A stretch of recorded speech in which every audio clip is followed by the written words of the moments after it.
सोचिए अगर आप 15 दिन के लिए कहीं जाते हैं और जब लौट कर आए तो 70 साल पृथ्वी पर गुजर चुके हों और आपके दोस्त अब बूढ़े हो चुके हों, जबकि आप अब भी वैसे ही जवान खड़े हों जैसे कभी गए थे।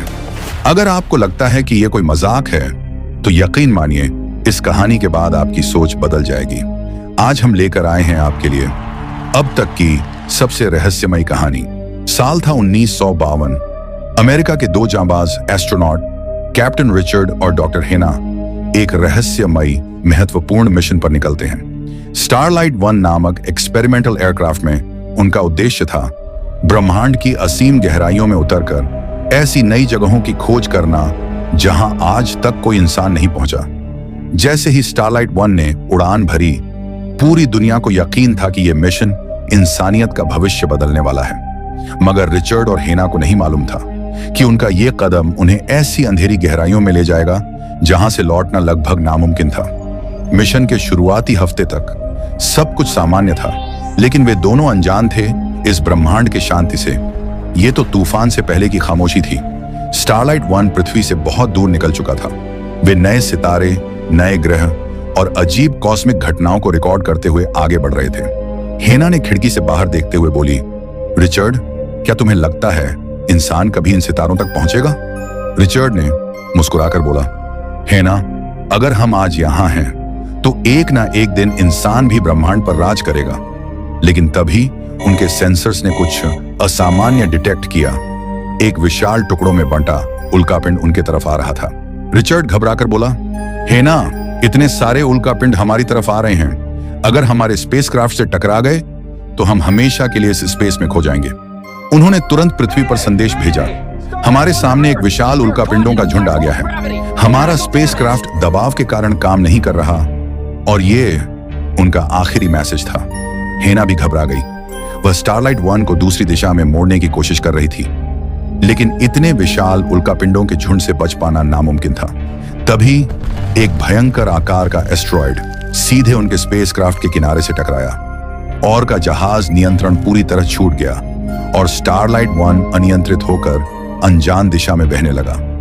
रेडर सिस्टम्स अचानक बंद हो गए, नेविगेशन पूरी तरह गड़बड़ा गया और स्टारलाइट 1 जैसे अंधेरे ब्रह्मांड में खो गया। कुछ समय बाद रिचर्ड और हेना ने खिड़की से बाहर देखा। उनके आंखों के सामने था एक विशाल और भयानक ब्लैक होल। वे इसके भीतर नहीं थे, लेकिन उनका स्पेसक्राफ्ट उसके गुरुत्वाकर्षण के घेरे में फंसा हुआ था। स्पेसक्राफ्ट का कुछ हिस्सा अभी भी खुले अंतरिक्ष में था, जिससे वे पूरी तरह ब्लैक होल के अंदर नहीं खींचे गए। फिर भी उसके शक्तिशाली प्रभाव के कारण उनका जहाज लगातार उसी खतरनाक कक्ष में घूम रहा था, जैसे ब्लैक होल खुद उन्हें अपने चक्रव्यूह में फंसाकर जकड़ रहा हो। उन्होंने पूरी कोशिश की, स्पेसक्राफ्ट की दिशा बदलने की, हर संभव उपाय करने की, मगर अब उनके हाथ में कुछ नहीं बचा था। स्टारलाइट 1 पूरी तरह ब्लैक होल के ग्रेविटेशनल ट्रैप में फंस चुका था। दोस्तों, अगर आपको हमारी ये कहानी पसंद आ रही है तो कृपया चैनल को सब्सक्राइब करें और इस वीडियो को लाइक जरूर करें। चलिए अब वापस चलते हैं कहानी की ओर। जहाज बाहर की ओर निकल नहीं पा रहा था, न ही ब्लैक होल के अंदर पूरी तरह जा रहा था। वह लगातार उसी भयानक कक्षा में घूम रहा था जहां समय और स्पेस दोनों अपना असली रूप दिखा रहे थे। रिचर्ड और हेना जानते थे, अगर कभी भी यह गुरुत्वाकर्षण पकड़ ढीली हुई या जहाज का बैलेंस टूटा तो उनका स्पेसक्राफ्ट सीधा उस अथाह अंधकार में समा जाएगा जहां से कोई नहीं निकल सकता। हर एक मिनट जैसे वे मौत के धीरे धीरे करीब जा रहे हों। अब वे लोग बस स्पेसक्राफ्ट में बैठे दो ही चीज का इंतजार कर रहे थे।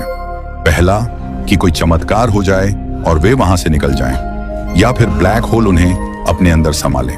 उनके पास खाने को 20 दिनों का राशन और 200 लीटर पानी था, और उनके पास कुछ दवाइयां भी थीं जिन्हें खाने से 2 दिन तक भूख नहीं लगती, मगर वो सिर्फ इमरजेंसी के लिए थीं। दोनों समझ गए कि अब उन्हें हिसाब से खाना पीना होगा। उन्होंने प्लान बनाया कि दिन में सिर्फ एक बार खाना खाएंगे और पानी सिर्फ जरूरत अनुसार लेंगे। पूरा दिन उनका स्टारलाइट 1 उसी जगह अटका रहा। रिचर्ड और हेना नहीं जानते थे कि वहां बिताया हर एक मिनट धरती पर कई दिनों के बराबर है। धीरे धीरे ब्लैक होल की ग्रेविटेशनल फोर्स और भी खतरनाक होती जा रही थी। जहाज का हर सेंसर चेतावनी दे रहा था, वार्निंग, टाइम डिस्टॉर्शन डिटेक्टेड। ऐसे ही पूरा दिन बीत गया, मगर बात यह थी कि उन्हें समय का कोई अंदाजा नहीं हो रहा था। वे बस आपस में ही बातें करते रहते थे। कभी खुद के बारे में तो कभी अपने घर के बारे में। हेना आंखों में आंसू लिए बोली, मेरी एक छोटी बच्ची है, सिर्फ 2 साल की। उसने मुझसे कहा था, मम्मा आप मेरे लिए चांद से तारे लेकर आना। ये कहते हुए हेना रोने लगी। रिचर्ड बोला, मेरे 2 बच्चे हैं, एक 4 साल की लड़की और एक 6 साल का लड़का। उन्होंने मुझसे कहा था, पापा आप इतने दूर मत जाइए, हमें चॉकलेट और खिलौने कौन लाएगा। दोनों अपने अपने बारे में बताते रहे, लेकिन अब वे थक चुके थे। उन्हें लगता था कि अगर यहां से निकलना है तो सिर्फ किसी चमत्कार का इंतजार करना होगा। भूख तो लगती थी, मगर डर और अपनों की याद में उन्हें कुछ अच्छा नहीं लग रहा था। फिर भी जिंदा रहने के लिए उन्हें खाना पड़ता।